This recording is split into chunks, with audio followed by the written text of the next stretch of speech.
Okay, and then click over and I should just be able to go now. All right. Thank you very much. Okay.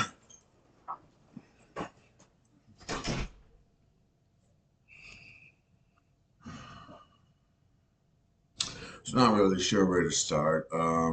Maybe with the symbol. This is my symbol, um, representative of love you, as in Love University. It's a school of thought I'm trying to found, and I want to have an actual building someday. But it's right now it's just a concept I'm trying to get off the floor. And the concept is like you have the heart, and then you have the capital U, then you have a heart, and then the capital U. So a heart on top of a heart, and a U on top of a U, and then the underline under the heart, then an underline under the U, as in love you, and then as in love you. So both love yourself and I love you because God loves us both and all of us, etc.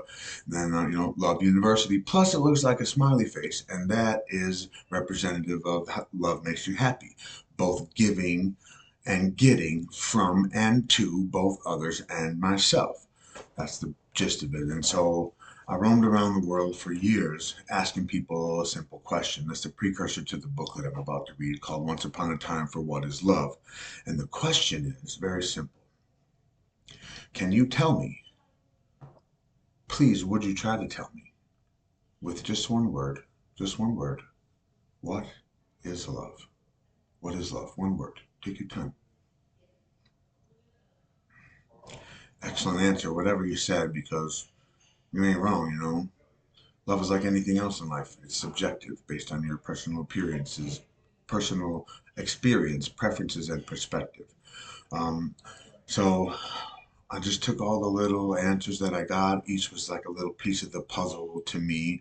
And I just put them all together. And, well, this is what I came up with. It's a little kind of funny and awkward and, unclear at first. And then it's kind of a little more funny, but also kind of just like, you know, problems and whatnot. I'm just like, because that's how love is. You got to go through some stuff to really get to the meat of it. I mean, but stick with me to the end. You're gonna love it. It's beautiful. Not as beautiful as you, but it's pretty beautiful. It's called Once Upon a Time for What Is Love. Warning: there is a little slightly explicit content, but it's nothing slightly crude, but not too vulgar. You know what I mean? So here we go. Kind of the precursor too. So there's this big shift in divine energy from the masculine to the feminine. Really, women are really coming into their own, as it should be. As men, we've been fucking up and we've been treating women like shit for a long time. And there's a lot of you out there, women, who have decided to tap into that energy and use it to better yourselves in the world instead of being out for revenge or vengeance and getting your get back. And so I just want to say I love you for that. I love all of you for that. I appreciate you if you're listening and watching. Thank you very much. Here we go. Once upon a time for what is love. Have you ever heard the expression curiosity killed the cat? Everybody has, right? I mean, it's common knowledge. But what most people don't know is that it wasn't the cat's curiosity that killed it, it was ours, humanity's. I mean, there's more than one way to skin a cat, right? How do we know that? Like, who skins cats? You. Somebody did at some point, someday, way back when in our past. And very soon, somewhere in our very near future, the kittens, well, they will have had it and they will be coming for us all at long last. And then this next part is a Batman around thing. It's just kind of personal. Just ignore it for a second. Holy Bisquick muffin tops! Batman Pocahontas looks like she just seen a ghost. Sorry, Robin, but you're quite mistaken. The truth is, she's just now realized what tomorrow is. The first day of June? Indeed, Boy Wonder, but it also just so happens to be the day the heart of all humanity shall shed a fearful tear over every last lost lick of lactose. Tomorrow, mankind's greatest challenge begins with two sounds that will shake the very foundation of the whole universe. First, untold generations of fallen feline forefathers will purr across space and time in an anticipatory symphony of celebration in recognition of a soon to be satisfied bloodlust for retribution. Second, vengeance is born on the wings of a whisper, floating on a wisp of wind found in the sound of the first soft meow at the dawn of the kitten revolt. As in, women are the kittens. They're taking over. I'll get to that later. But that's because there's a bunch of laughter. It says I miss you. You don't know who you are. Like I really, really, really, really, really miss you. Like worse even. I still got it bad. I had to go to the hospital the other day, and the doc told me, boy, I don't know how to tell you this, but you have the worst case of blue balls I have ever seen, and you should not even be alive. It's gotten so bad that your nutsack has somehow found a way to generate a second-rate duplicate penis with the hope that it would develop a second set of smaller testicles with better genetics, hence giving your genitals blue balls immunity. And it worked originally, but and it worked originally, curiously enough, but unfortunately, due to a continued lack of stimulation, your second penis has achieved sentience and become what you might call a real dick. Plus, it is smarter than you are, evidenced by the fact that he is more than intelligent enough to have somehow, without hands, initiated a rather vicious, self-evolving mutation in the original strain of the blue balls virus and used it to infect your second sac. So, long story short, your old set of brass blue balls have grown their own separate dick, who is a big dick, despite it being smaller than your old dick is. And your new dick has its own brain and its own balls. Both of your sacs have both plain old standard blue balls and a randomly and ever-changing strain of brand new super blue balls virus. In essence, not getting fucked has really fucked you because your new little dick of a big dick really fucking dicked you, your old balls, your new balls, and itself by giving all four of your balls multiple cases of various strains of blue balls. On the bright side, you now own both the first and the second smallest penises in the history of human male genitalia. Now, if our calculations are correct, both your dicks are actually shrinking but increasing in density. And if this continues happening, then your double dick, all four of your nuts, and or your pelvis will eventually reach a critical mass and implode, creating a chrysalis around a cocoon, which will one day, someday, all too soon bloom into an even more super duper smaller penis, creating a time warp loop bridge, which will theoretically take you back to a place where all this never happened, and you can finally actually have a fighting chance to achieve a state of being consisting of perfectly blended and balanced savory flavors to serve non-PG style with unlimited, crazy, weird, true blue, real deal, authentic, all original dorky slushy drinks to the very dearly missed and most irresistible woman you know, little Miss Daisy Ray of Sunshine herself, who will find herself almost punch drunk with and so overwhelmed by the ferocity of your inner nerd's erotic overload, she will have no choice but to feel bad enough for you and your sorry soul that she will be forced to show you mercy out of pity, whereby she will swiftly gift you with the words, yes, absolutely, when you request to her escort her out on a date to celebrate the feline overlord victory. So on the day that the kittens take off their mittens, I won't be a chicken. I'll get in the kitchen and get the quick mixing. If you pitch in, we can win big. I'll dig into your interest, and we can both run around fixing frowns.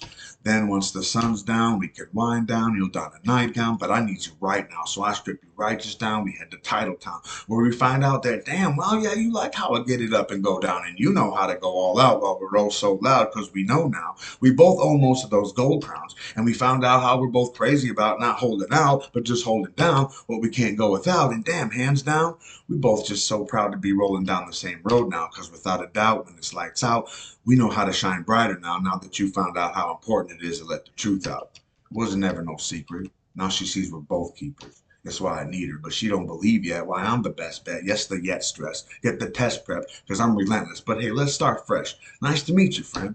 What's my name again? Hi, my name is... well, I have to admit that I actually don't have a name. I'm unimportant. Really, in many ways, I'm kind of nobody. Even the people who used to know me won't say so, and or never showed me the love and respect I earned and or deserved. So many people over the years have underestimated my worth, or worse, they would not acknowledge it with anything more than mere words.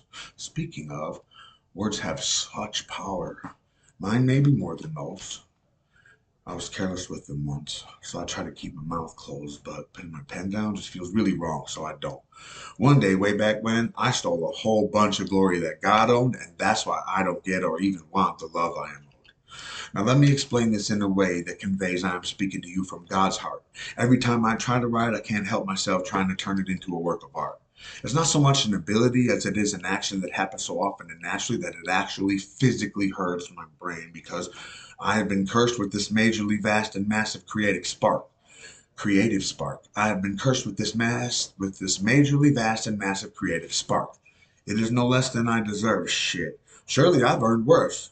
I am just so very grateful that the Lord God is so very lenient in all of his and or her works. Crap, I shouldn't have necessarily said that without explaining some things first. I'm such a jerk. It's a consequence of having spent so much time behind enemy lines, living alone in the part of the heart of the dark where only the deepest shadows lurk. Look, if you aren't already, I know eventually you're going to get to be sitting there thinking that my talent is impressively absurd. I get this a lot, but therein lies the quirk. Truth? Everything I am so eloquently elucidating, I am quite incapable of creating. So, what I'm saying is that what I'm writing is only what I've heard. Seriously, like, I mean, who could write this well? Almost nobody. It is not humanly possible. Like, a person would have to be insane. All I do is write down what I think God tells me to say. Yes, Way, it's the price that has to be paid for the arrogance displayed and or the heartstrings misplayed, plus the power that was craved daily back before this change in the name of my game was made. The irony is so strange it drives me crazy. My gift of gab, it's just that. It's a gift from God. I have no choice but to give it to others throughout all of the many days I shall live. It is not something for which I deserve any credit. Yet over and over I get it, making me so damn sick it's pathetic. God's judgment equals my sentence, which equals my never-ending penance. This just punishment equals God's eternal mercy, especially in light of the evidence. My crime? Wasting time. Words have power. I have very much misused many of mine. All right. Anyway, real quick, I guess before we officially get started, there's three things I want to say. One, please just stop reading or listening to this. Two, I am sorry for even writing it. Three, thanks to all of you for listening. And you're more than welcome to ignore me because seriously, there are things in here that you don't want to know. Maybe it's better if you just put it down and walk away. It's long, it's dull, it's way too serious to be funny. It's full of big fancy words, doesn't make sense, it's weird, it's crazy, it rhymes, it's unpleasant, it's scary, it's painful, well, it's a lot of things, but it won't teach you anything new. And worst of all, it asks many stuck on stupid questions but doesn't answer one. It's just part of a story, so unless you got nothing better to do, let's just say goodbye.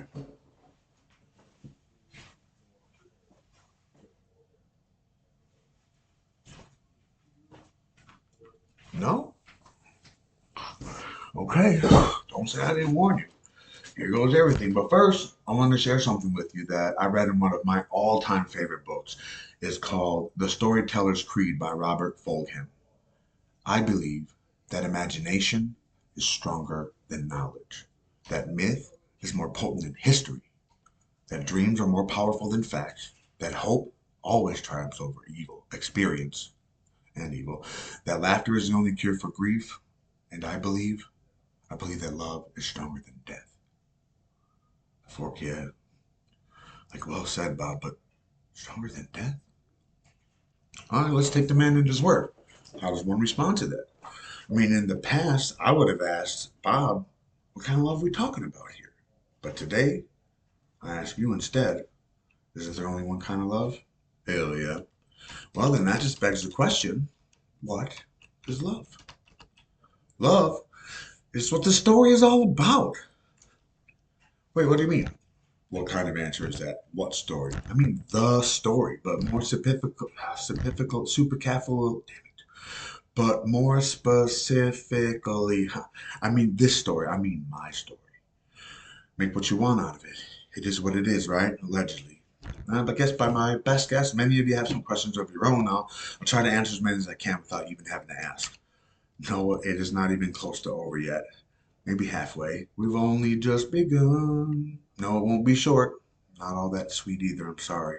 Yes, there is music. Yes, I'm going to be the one to sing it. Sorry again. Yes, it's a love story, duh. Yes, it is also sad because no, the boy doesn't get the girl, but still has a happy ending, kind of, because the hero saved the world. No, not me. I'm not the hero. Silly turkeys. I already said I'm kind of nobody. That's why I don't get the girl. I'm not a hero. Huh? Who am I? Working on that one, but just gonna try to be who I am. Try to figure that out. Slow motion, slow and steady as she goes. First things first, one thing at a time. Why? Why not? Why not? Because I just tell a story that tells all you heroes what you already knew, never knew you know.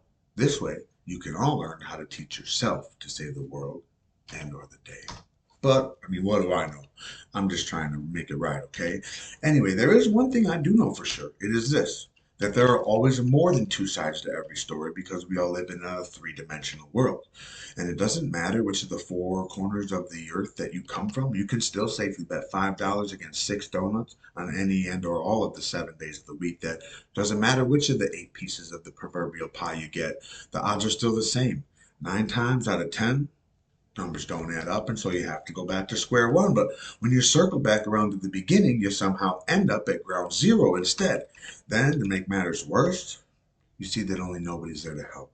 Plus, you've forgotten something crucial, probably yourself. And just when you think you can't take another minute of it, ding, it's all over with anyways, and you're about to lose it when you quit. But it's legit because you're ready for it, damn it. In fact, you start to plan it. But as my luck would have it, when the one and only Judge's hammer landed, I got handed a brand new planet. A whole new world, like Jasmine and Aladdin. And then lo and behold, before I did anything too dramatic, I heard my guardian angel's voice speak to me like writing right out of the wall. Slowly and steadily, she says to me with perfect poise, pausing in all the right places, "Hey, I heard you had a bad day. I read something somewhere once, someplace, and I thought of you. Well, I just thought you should hear it. I hope it helps. And anyway, you ready? Here we go. Lay back. Close your eyes. Take a deep breath.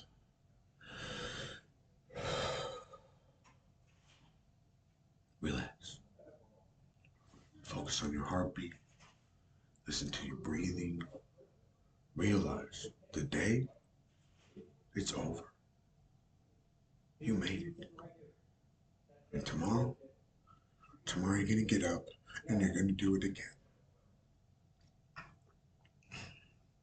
You know, more days than not, those words have given me the power to get through the night. Like I said, a whole new world, and just for that one moment. It was almost as if time didn't exist. But then I woke up, and time, she had moved on. I suppose that's just the way love goes sometimes. Oh, crap, time. I forgot. I'm sorry. I lost track of time and threw my train of thought off track all at the same time. Guess I better double time to kill and two birds with one cornerstone. It's a metaphor that comes before the common nonsense storm. This story is the cornerstone, and the birds are time and love. Love? Did someone say love? What is love? To answer that, well, we're probably going to need more time. So let's take a moment where we show some patience how we pay attention for a short spell to a short part of the story, which will try to teach us how to make change by taking the collective common sense, slowly combining it all in odd ways, squaring it up over time, adding in all the love we can find, and then giving it back to people so that in time they can make it multiply. Somebody check my math, please. I mean, it shouldn't take too much time since we all know what they say about time. They say time is money. They say money is power, but do they know that the power of money has to lie with time? I don't know. Nobody does. Why do so many people spend so much money and use so much power trying to find ways to make time pass and or go by so fast? I mean, why are so many people okay with everybody trying to kill time?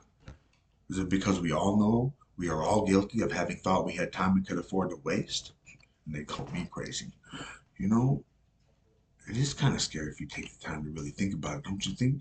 I mean, I myself remember a time when thinking about any of this made me so angry that it scared me, but I try not to think about it because I'm afraid it might make me angry. And hell yeah, that's more than kind of scary if I take the time to think about it. But you know, sometimes I wish I had more time to myself, but then when it comes time to think about it, I realize it's well past the point in time where it was high time I started spending more of my time engaged in pastimes that focus on family time, and I need to start doing it now before I run out of time, which for a long time I knew was going to happen sooner rather than later because I knew ahead of time the exact time when my time would be up because I knew I was living on borrowed time.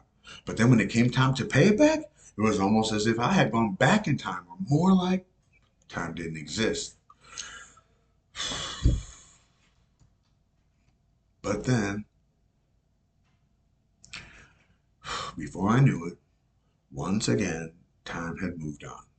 To the point where I think I should probably try to save time by saving the rest of that part of the story for later because it is a story of another time and I should tell it another time. I will if we have time later, but right now, I'd sooner get back to this part of the story. And so at this time, I'd like to make time and ask everyone to take some extra time, set it aside for later because now's the time to get serious. Consider this.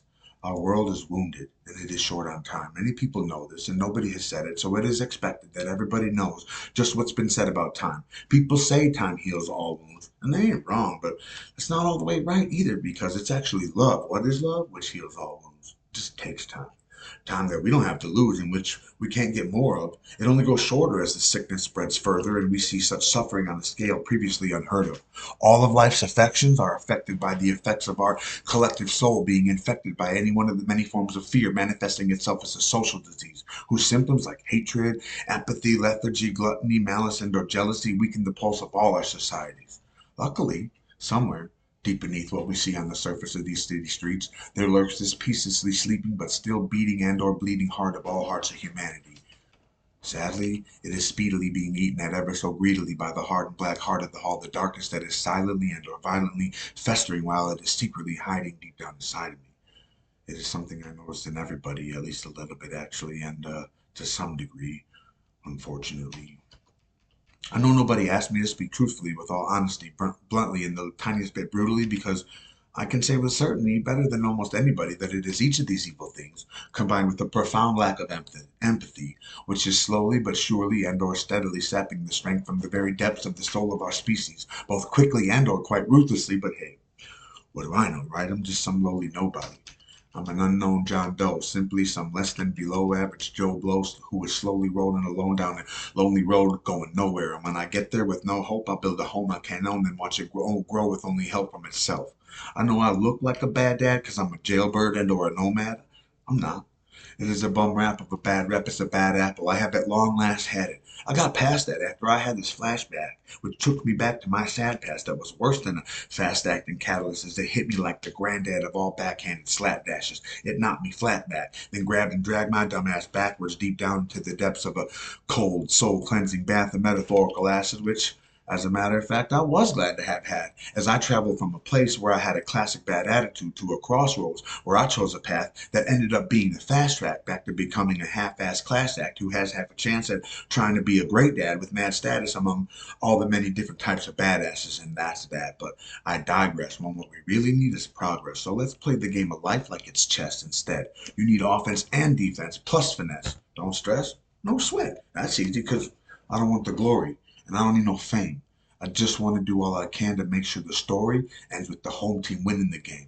I don't want to be that guy who just wants to be the man. I just want to love and be loved. What is love? I just want to be this one girl's guy, my one woman's man who is a family man, which means I gotta live up to being a real man who is a real dad in the real world. I want to be somebody, to somebody, who found a real way to find the one girl who is the one and only real woman he will ever really love. What is love? Then I want to find a way to win her heart and her hand. Maybe someday, with a little luck, a little time, and or a lot of love. But what is love? Look, if you want my advice on love, here it is.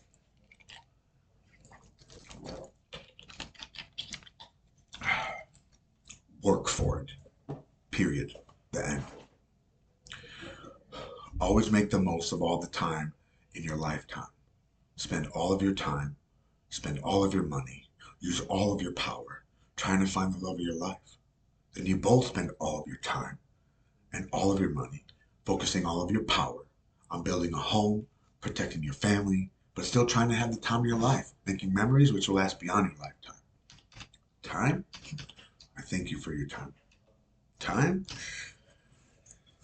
Oh boy, here we go. Look, I try not to rhyme all the time because my mind doesn't like it, so sometimes I just let out the flow. I trust in my gut like it's psychic.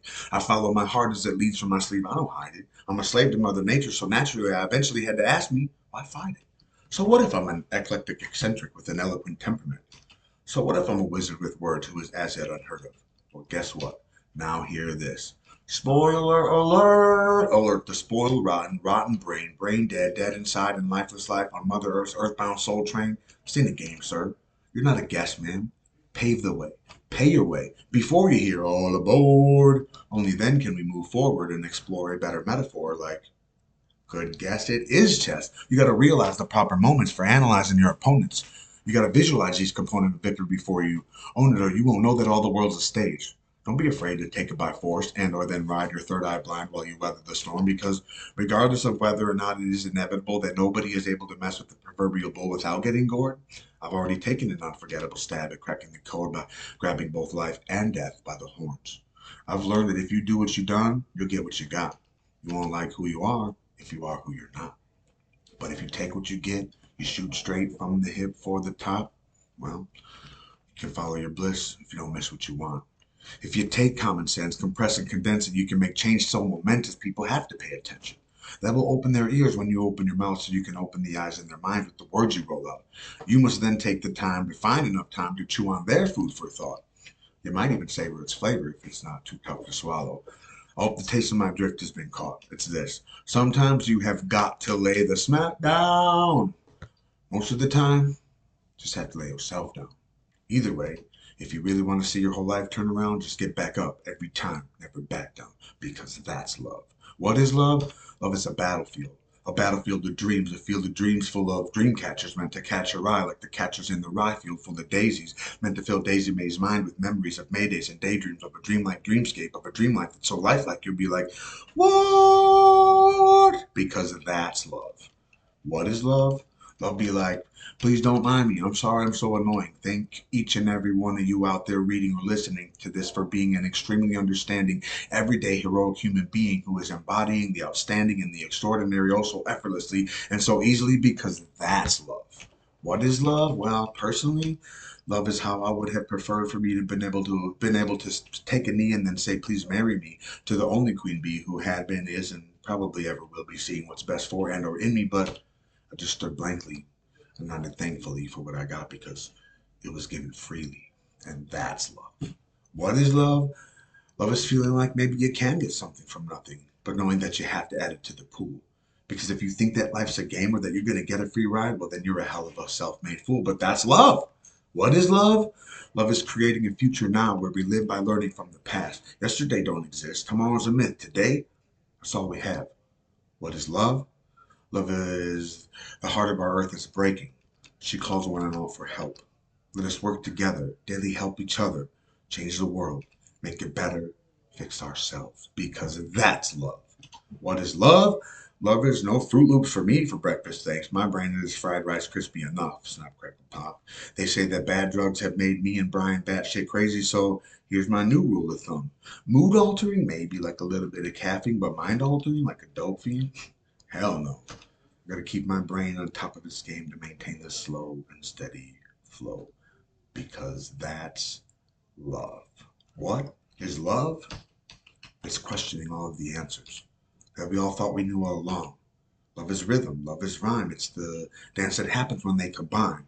Love ain't the only thing, but to me, it's everything. So nobody's answer is wrong.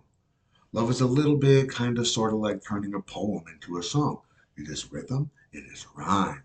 It's a dance of your choice when you love how they combine. Love is the single thing that you know is the most important thing, because love is the only thing which will last much, much longer than time.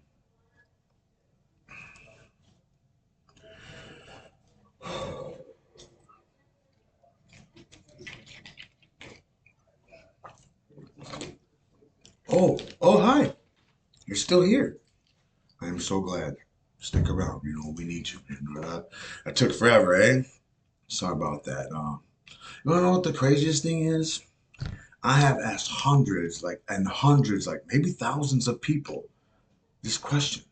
I've lost track over almost 8 years, huh? So far, as of 12/12/2025, I can count on one hand the number of people who have asked me back. Go figure, huh? Just weird, right? Straight crazy, eh? Anyway, you can't make what you want out of it because it is what it is, right? Allegedly. So, what is love? Well, it's love. It's just a word. It is what it is. At the very least, anyways. But more importantly, it is what we make it to. It's both. This is when it's at its best. when you show it. Love heals all wounds, remember? Just takes time.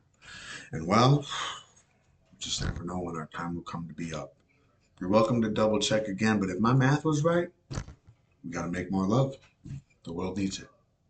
Will you please help? I'm sorry, I gotta go, so thank you. For what? For all the things you never say, but still take the time to show. A single word can save the world. It's a word that nobody doesn't know. Till next time. Nobody Anonymous.